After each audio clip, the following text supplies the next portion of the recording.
you know how much I hate people who have nefarious ideas and use the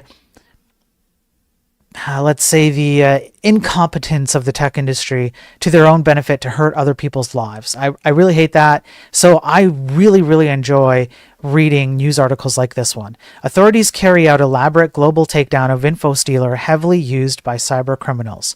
US, European, and Japanese authorities, along with tech companies, including Microsoft and Cloudflare, say they've disrupted Luma, an info stealer popular with criminal gangs. I've talked about Luma here before.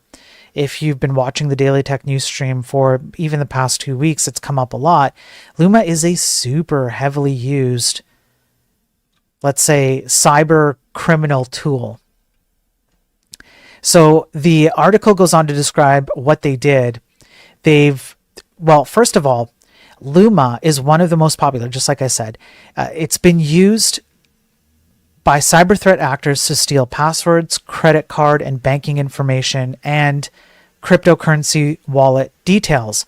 The tool, which officials say was developed in Russia, has provided cyber criminals with the information and credentials they needed to drain bank accounts, disrupt services, and carry out data extortion attacks against schools, among other things.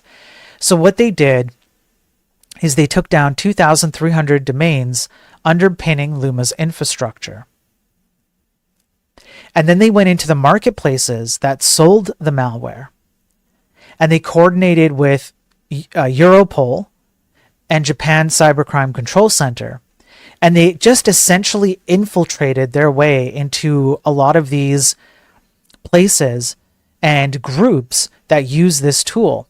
And it seems they primarily focused on getting the tool taken down, but as a secondary thing, they got access to some of the groups that also use the tool, like the forums, the groups that utilize it, etc.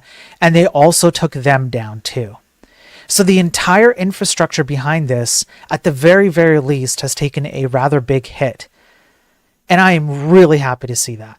I'm very happy to see that. This to me was like good. I want to see more of this because lots of people's lives are ruined by this kind of stuff. Say what you will about the state of the tech industry and the insecurities.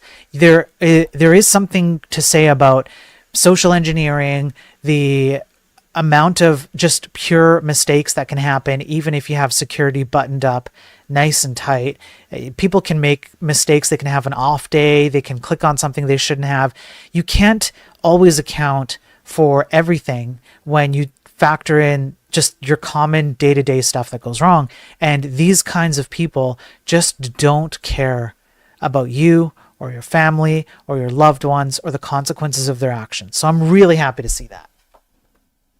This was, I thought, a good one. So I thought I'd make this the last one just to end on some good news, right? Because some people complain that I only talk about bad news.